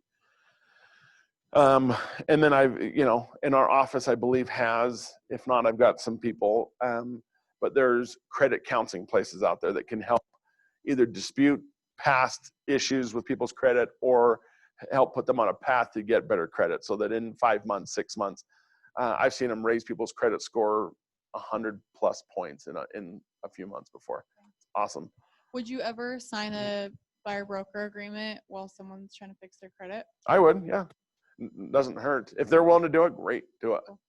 just go a little bit longer, go like a year and a half or whatever. Would you, in that time too, then would you follow up, or could you follow up with their credit repair person, or would you still just follow up with them? Either. If they're willing to give you the credit repair person's info, or if it's a credit repair person you referred, yeah, I'd be in touch with them like once a month, if not more, and just, hey, how's it going? How's it looking now? And they could probably pull it right then and there. Oh, good, it's jumped another 7 points today or whatever. They'll be able to pull that access, and that's how they make money. And it's pretty inexpensive. I don't know how much exactly it is. I've had a couple clients do it. I didn't get exactly, and I can't remember how much it is, but credit counseling is essentially they help build their credit and get it to where it's respectable enough where they can get a loan.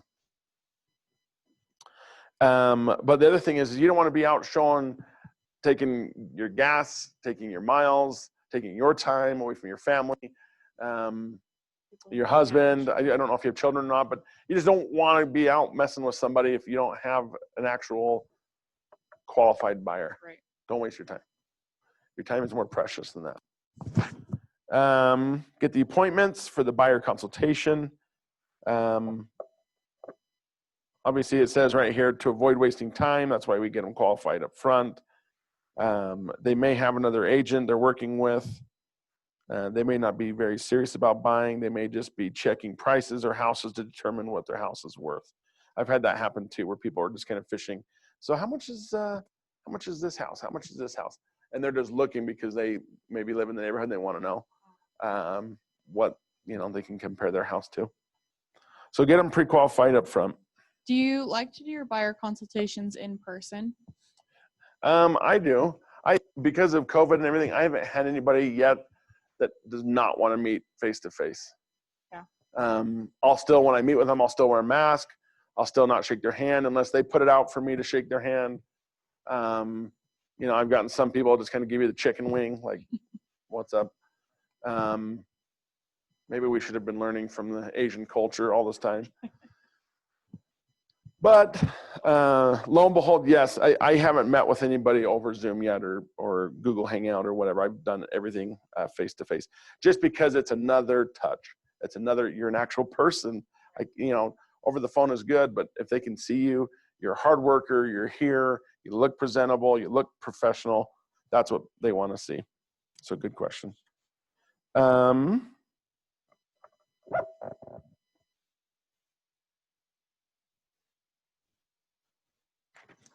That's if you get listings. Let me keep looking here. What other stuff is important to go over?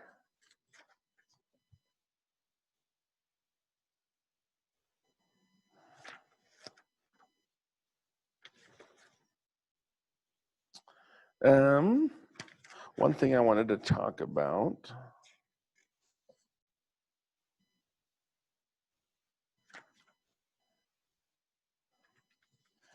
Let's go to page 25. Oh, and before we get to 25, on page 24, it says, what's the difference of pre-qualification or pre-qualified or pre-approval? Anybody on Zoom know that answer? What's the difference? And hopefully you guys can hear us still because it glitched out and then it came back on. Anybody know that? Another 10 seconds I'll give you guys to think about it. And that probably is written in your book too. So to make it easy, I like to make sure that all my buyers are pre-approved. What that means is It's that more official. Yes. What it means is that the lender actually got the verification of employment. They've pulled their credit. They've gotten their either tax returns or W-2s or 1099s. They've got active pay stubs from them. In other words, they're pre-approved. They're approved for a loan. They're ready to go. It's just now they've got to find a house. Versus pre-qualified. Pre-qualified just means that someone stated, I make $150,000 a year. I've been at my job for 10 years. My credit's 700, and this is who I work with. Great, pre-qualified. Does you see the difference? Yeah. Versus the pre-approval is so much more thorough. So make sure that when you're taking your buyers out, that they're pre-approved, not just pre-qualified. And same thing when you get listings. When you get an offer that comes in, make sure they're pre-approved, not pre-qualified. your offer will get much more attention if it's pre-approved versus just pre-qualified. Okay, to 25, 7 critical points in the mortgage process for realtors. Number 1, the initial handoff. Essentially, before you get them qualified, you get them in touch with your lender. Generally, I like to do this. I'll do like a text. I'll do me, my client, and my lender. Hey, my lender's name is Austin. Hey, Austin, this is Shelly and Bob. They're looking at getting pre-approved.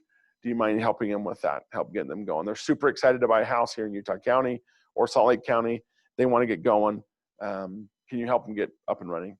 And usually it depends on how fast the buyers get their information to my lender, but generally he can get them pre-approved within like a day, maybe a day and a half. And then we can get looking at houses quick. Number 2, the difference of pre-qualify and pre-approval. Number 3, expectation setting on the what's, when's, and how's. This is pretty important. Once you've placed your buyer into the loan officer's hands, an initial evaluation has been made of the buyer's financial strength. It's a good time for you to let the loan officer know what events in the mortgage process you want to know about or not know, and when you want to be updated. Immediately, daily, weekly, how often do you want to be notified by the lender? How you wish to be contacted, either by the phone, email, text. Would you be surprised? You would be surprised how widely these preferences vary from agent to agent. And by being clear with your loan officer up front, you remove guesswork and increase the odds for a smooth transaction. During the conversation, be sure to confirm with the loan officer what protocols they have established for communication with your client and any other agents involved in the transaction. So essentially, let your loan officer know, and if they're a good loan officer, they'll either give you a daily report or a weekly report of what's going on. Your job is to make sure that the loan is going smooth through the whole process by just checking in with your lender. Whether you're calling your lender or your buyer's lender, or they're calling you to keep you posted. One of my first transactions I did, I was representing a seller. They were selling a house and buying a more expensive house. And I didn't do my job as a seller's agent to stay in touch with that agent, the buyer's agent, to find out, hey, how's their loan coming? So we're like a week away from closing, and I call him and I say, hey, just wanted to make sure you guys are on the same path as we are. Are we still good to close next week? And he's like, actually, no. He's like, I just found out that they're trying to find another lender to work with. I'm like, another lender? Like, we're closing next week. What do you mean you're waiting for another lender? And that was my fault. I kind of ripped into him, and I had to learn to not get attached to these answers. You've got to be stable. But essentially what happened is they had to extend like another 2 weeks. 2 weeks in order to get. And when those people, it's like a domino effect, right? I'm selling one house to buy another. Those people that are in this house are buying this house, and so on, right? And if the first person's late, it throws everybody else off. And so that's where I should have done a better job as a listing agent or buyer's agent, doesn't matter, but just stay in touch with your lender. Hey, how's it going? Do you see any hiccups? How's the forecast of the loan looking? And just stay in touch with them. It's super important. Number 4, reinforcing loan requirements to the buyer. 5, unexpected events. This always happens. Life continues to happen during the mortgage process, which occasionally can change in circumstances of the deal. Be sure your buyers know the importance of communicating any changes as soon as possible. Could be job changes, could be pay increase or decrease. They've got to notify them. I just talked to one of the lenders upstairs yesterday. Because of COVID, Fannie Mae and Freddie Mac are now making it mandatory to verify borrowers' employment up front, which is always how it's been, and within, I think it's like 3 or 5 days of closing, because people are losing jobs, or they're getting furloughed, or they're getting 40-hour work weeks now cut to 32-hour work weeks, whatever it is, and so they're wanting to make sure that they're good. Number 6, post-approval lockdown. Number 7, loan closing. Number 2, get the appointment. Now that you've pre-qualified them or qualified them and determined their ability, readiness, and willingness to purchase a home, it's now time for the appointment. Based on the qualifications, you'll vary your follow-up. 1, or a buyer, get them in the car immediately. In other words, they're ready to go right now. They're ready to find a house. Sorry, dry throat. B buyer, identify what needs to happen first, then help them achieve their goal. Put them in your database and on an 8x8 touch campaign based on their interests and keep in touch. A C buyer, manage them electronically by putting them in your database and on an 8x8 and then a 33 touch campaign. Keep yourself top of mind for when they are ready to move forward. Like you said, writing notes. Those are awesome ways to stay in touch.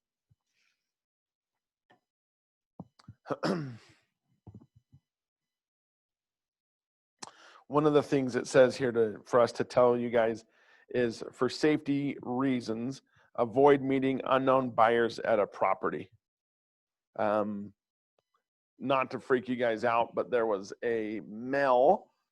It seems like it only happens typically nationally, happens to women more often, women realtors. But this male realtor went to his, I don't know if it was one of his rental properties or whatever that he was owned or that he owned, or was the agent. He was selling this property. But he shows up at this condo, I think it was, in like Murray or Midvale or South Salt Lake, somewhere down there. And he ends up getting killed. I don't know if you heard the story, but it was probably, a couple years ago, maybe a year or two ago. But a lot of women realtors will bring, their spouse with them, a family member, a friend, whoever. That's totally appropriate, power numbers, so bring somebody. There's a new, I have not used it. It just got released on the MLS, which I think is super cool. I think it's called Forewarn. You'll get this when you log in to the MLS next week. But from what I can tell, it looks like it gives us realtors the ability to almost do like a mini background check on our buyers, just to make sure they're actually legitimate, that they're not like some criminals trying to break into a house or trying to cause harm to us. Super cool stuff, just to protect us. Some other realtors will get their concealed weapons license, their CWP, and they'll carry. That's awesome. I've carried before. I've got my license, and so I've carried, before. Whatever makes you feel safe. Some realtors will carry tasers in their purse, their pocket, their purse, whatever. Some will carry mace, just whatever you need to do. One thing I like to do, buyers, is when you go to a house and let's say this is one of your first houses you're going to. When you get to the house and you open the door, what's up, Aaron? When you open the door, the front door, leave the front door open. Especially if it's just you and another guy. It never hurts to leave the door open, right? I think, number one, it helps keep people honest. If I feel like if people can see inside from the street, or cars are driving by, people walking by, if the front door is open, it just helps increase your chances of safety. And so that's that. And I've done that a couple of times where I'm with a couple of people that I don't know, and I'm a pretty big guy, and I feel like not people are gonna want to fight, but you just never know, right? You never know what they're. Aaron, have you ever done that? Have you ever felt threatened or anything like that on the first few buyer appointments? Yeah. Any other tips you'd recommend? So Aaron Arrington joined us with his graces. He says that he has absolutely felt threatened once, where he went to a short sale, right? And the guy that was he already there, or did he just show up drunk? A guy was drunk in the basement, already loaded, wasted, and it's a little skittish, isn't it? Yeah, smart. So Aaron says he doesn't go into houses without his clients there. Power in numbers, right? There was one house. Have you ever felt super sketchy? Going into a house where you're just like, this is scary. You ever had that? So, yeah. So there was one house that I went to. Typically, I do wait for my clients to show up. This client, however, was an investor from California. And so it's just me doing FaceTime or recording videos and sending them to him. And it was a house in Springville. You take the 4th South exit. It's 4th South, right? 4th South exit. I can't remember if it's 4th South or 4th North. There's a lot of 4th Norths in Saratoga Springs, but and everywhere else. But 4th South exit, you take it up to State Street. At State Street, you hang a right, and the road kind of does, you know, where it almost kind of crosses and intersects. You stay on State, it takes you down to Spanish, and the other one kind of takes you up to Mapleton, right? Right at that beginning of that entrance, there's like a pound or like a dog place that's right there, you know, a dog vacation rental place that you can take your dog to if you're a puppy sitter. But it's one of those few houses. I think there's a car dealership that's that first one, and then there's the second one. So it's surrounded by tons of traffic, tons of cars. I'm carrying because I'm by myself. But I go in this house, and I've never been in more of a disgusting house. It definitely makes top 5 of disgusting houses I've been in. And there was just like, it was just nasty. There was just so much stuff, which didn't help. It just kind of convolutes it. And usually I'm very good about looking past clutter. But as I get there, I notice that there's just garbage everywhere. It's nasty. There's literally only a path to walkway in every room. And the rest is just clutter and piles of stuff. And it was just grungy and dirty and looked like a horror film, you know, where there's rust in the toilet or in the tub and just nasty, mold and just nasty. And my buyer was looking at it as a potential flip. And there was no interior pictures on the MLS. So when you list a house, you can opt out of interior pictures. And that's what they did because they knew that it was so disgusting. So they didn't show any interior pictures. So I get there, I go down to the basement. And when I get down to the basement, they have this, and it's an old house. So the ceilings are like 5.5 feet tall. So I'm having to crouch. And this hallway has wood slats. And it's just enough where someone can be sitting behind looking into their basement and looking at people. And I'm like, oh my gosh, this is so freaky. And I'm by myself, and it's like, I think it was like November, December, so the sun's setting, and yeah, it was sketchy. And I could have sworn I heard a sound, which made it worse, probably a rat or something. But it just freaked me out. And I full on put my hand on my gun and everything, but it was scary. It was one of those moments, I normally don't ever get scared, but it was one of those moments where I'm just like, this looks like a horror movie, where the guy's watching from behind this little, wood slats, watching my every move. I'm going to go look into a bedroom. He's going to come bash me over the head, knock me out, and then, whatever. And so it just freaked me out. So part of it is just making sure that you're safe. Aaron had awesome suggestion, wait for your clients to go into the house. If it's in this instance where it was a investor, my investor was out of town, then take someone with you. This is find and win buyers.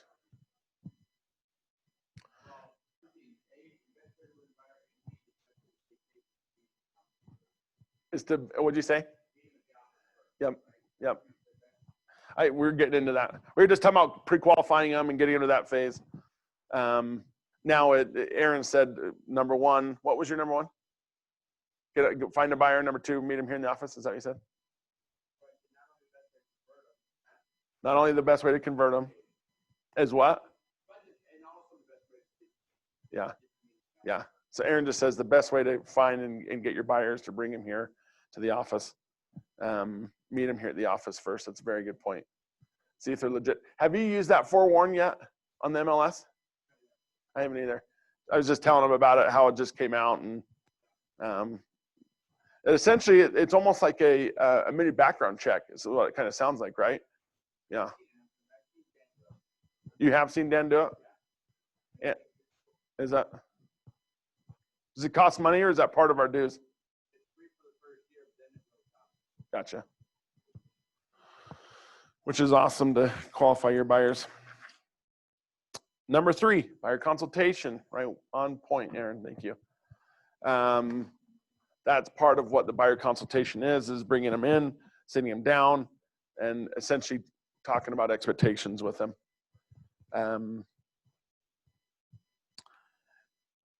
The biggest things is, it seems like, find a buyer. How do you find a buyer?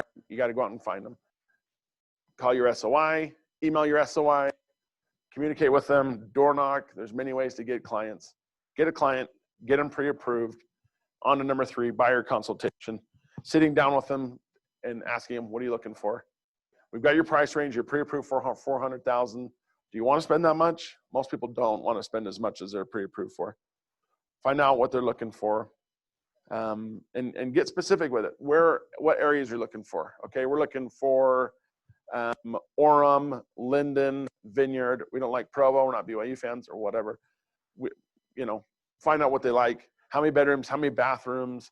The style of the house, right? Because do you guys all want to live on one level, and that's a rambler? Do you guys want to be a 2-story where it's 1 level and 2 and then a basement? Do you guys not care? There's a lot of people that are like, oh, I don't care. And there's others that are like, no, I will not live in a split entry. What do you like? What do you like? Split entries, Aaron? Multi-levels? Are those your jam? You got to know, right? Up or down. I feel like that's how multi-levels are too. You're taking stairs for days in multi-level houses. Do you know what multi-level house is? Where it's essentially there's a half a flight of stairs everywhere you go. And there's sometimes there's 2 or 3 basements. It's really kind of funny.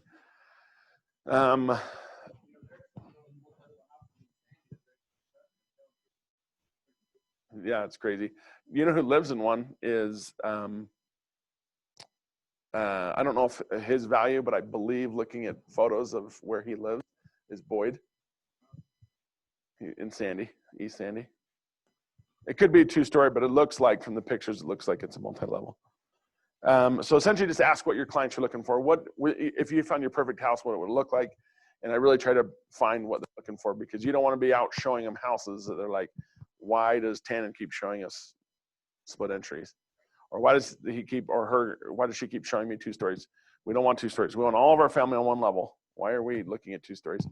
So find out what they're looking for and keep that in mind. The cool thing is, once you find out what they're looking for, then you can set up on the MLS, and there's classes for this too, is you can set up what they used to call or hot sheets. And do you know what a hot sheet is? Are you familiar with that term? Yeah. So you can set that up. A hot sheet, for those on 2 left on Zoom, Lorraine, I already know you know what a hot sheet is. Beatrice, I don't know if you know what it is. But essentially you can go on the MLS and set up parameters and say, hey, for this particular client, I'm looking for this and this and this city. They want to see at least 5 bedrooms, 3 bathrooms, and you can set it up where every time a new home hits the market that meets that criteria, it gets and sends them an email, so they get notified. They're one of the first to see it, and they can go out and see the house first, or you guys can go out and see the house first before everyone else does. Go ahead. Is there a lot, do you feel like a lot of homes are, I guess the contracts are written before they even hit the market? Like, I know I've heard in team meeting, they'll say I'm, this is getting listed on Friday or whatever. Does that happen where you're like, hey, let me bring my buyer over before you list it? Yeah, that happens.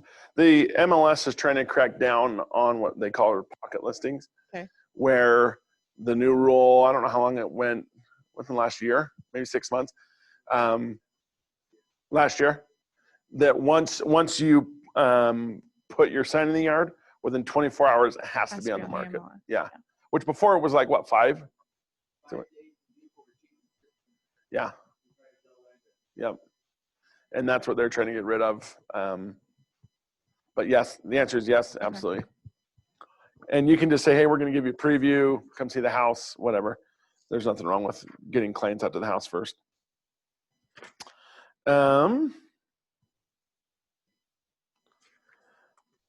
So what essentially is talking about on page 31, 32, 33, 34, 35, it's talking about having a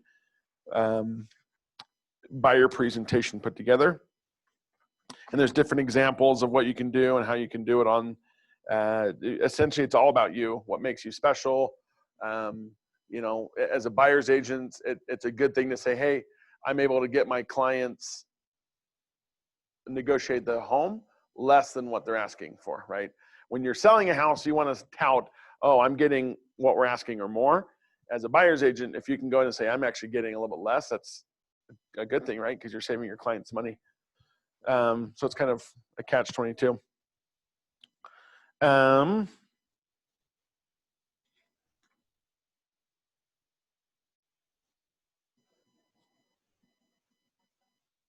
It says here, present your benefits to your buyers on your buyer presentation and let them know who you are and what you can do for them.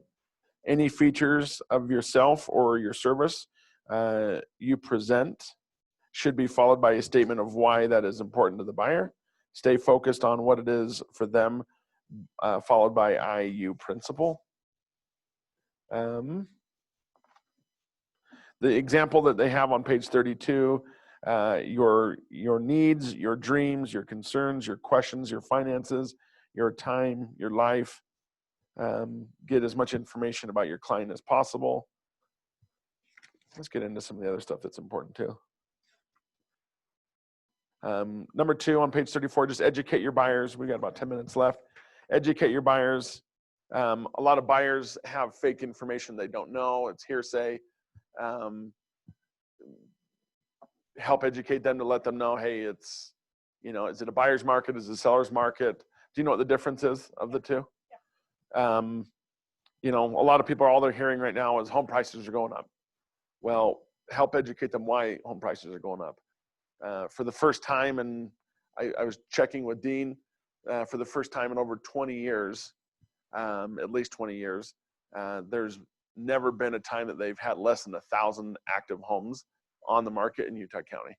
I think it's now down to 850 or something like that. I mean, it's crazy how low the amount of homes are, right?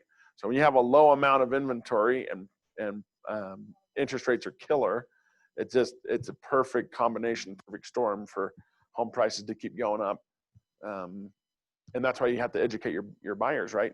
Look, if you wait 6 months, this $300,000 house is now going to be worth $310,000, $315,000 next spring, if not more. $320,000, $325,000, it's going to cost you more. So that $1,500 payment now is now going to convert to $1,700 next spring if you wait.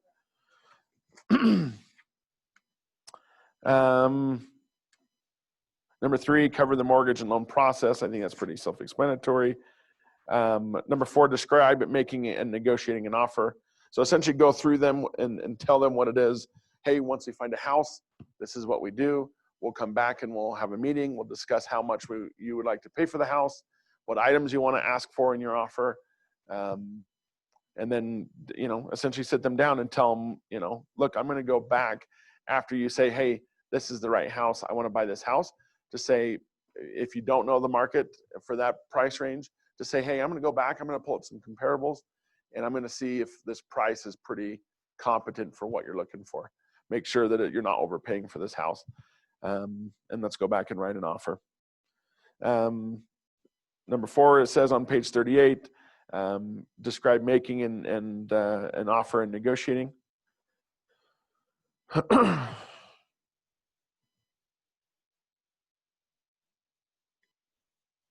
It says, talk about how I've worked with nervous buyers. Have you ever worked with a nervous buyer before, Aaron?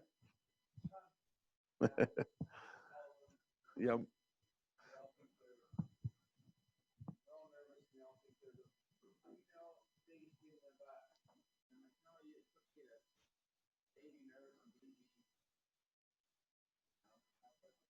Yep. Aaron essentially said a lot of his buyers are that way. He says a lot of them feel like they're bugging you. I have it all the time. Again, this can be up front, where you tell your buyers, if you have any questions, day, night, call me, text me, whatever. I'm happy to answer them, because the last thing you want to do, I was helping a single gal buy a townhouse in May or June, during the craziness of COVID. And she's like, I just didn't want to bug you. I didn't want to call you and bug you about a dumb question that you've already answered. And that's what I hate, hearing that, because it makes me feel like I didn't do a good job up front, laying the groundwork of saying, hey, look, you can call me no matter what. And you'll still tell them. I did tell them. I always tell them up front and help explain to them, like, I don't want you pondering.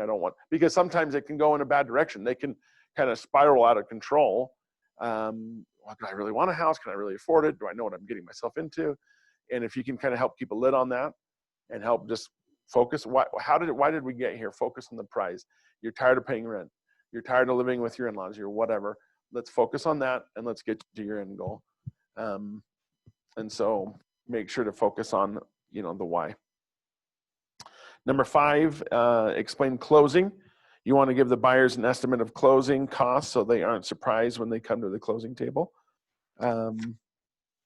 Your lender can help you with that as well.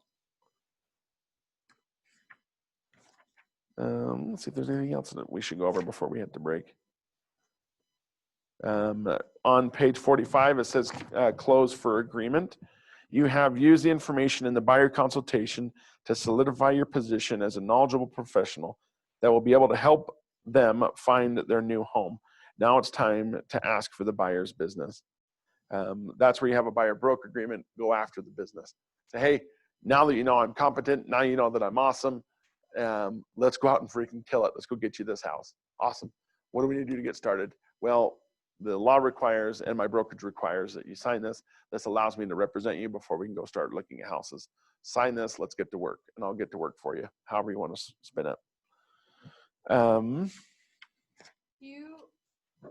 Do you normally have, like, once you sign an agreement with them, do you set, like, okay, well, within 24 hours, they're going to have, like, something that you're going to do to connect back with them so that they know immediately you're already on it, working yeah, on stuff for that's them? a great question. So yeah, typically I do. I'll either that day or the next morning or whatever, within whatever my time commitment was to them, whether it's, hey, I'm going to send you houses to look at, boom, get after it. Because if they're like, man, she freaking is awesome. We met her yesterday. She's already working for us, already hard at work today or the morning or whatever. It looks impressive when, no matter how busy you are, if you can show them that they're priority one. That's what they want to feel like, right? Is they want to feel like they're heard, they want to feel like they're taken care of, and they want to feel like they're getting a good deal. And that's your job to help make sure that you're doing those things. But yeah, great question. On pages 45, 46, and 47, if you guys want to read that on your own time, essentially it's just scripts for how to handle objections if you try to get closing for business, how to handle what to say if they say this, then say this. 48, we're not going to script practice because we got 3 minutes. 49, a needs analysis. Use the buyer needs analysis form to ask the buyers about their ideal home. This is on page 49. The questionnaire is the foundation of your needs analysis. You will capture a precise picture of what your buyers are looking for so you can provide them with what they expect. Listen and take notes. You can ask them, hey, do you mind if I take some notes? I do. I write it down. I write down when I go through my buyer consultation with them, I'll write down like price, $450 and under. Style, 2-story or Rambler. Car garage, 3-car garage, 2-car garage, whatever they're looking for. Bedrooms, bathrooms, location, all of those things, I'll write them down so that when I go back after, I've got all I need to be able to send them homes that match their criteria written down.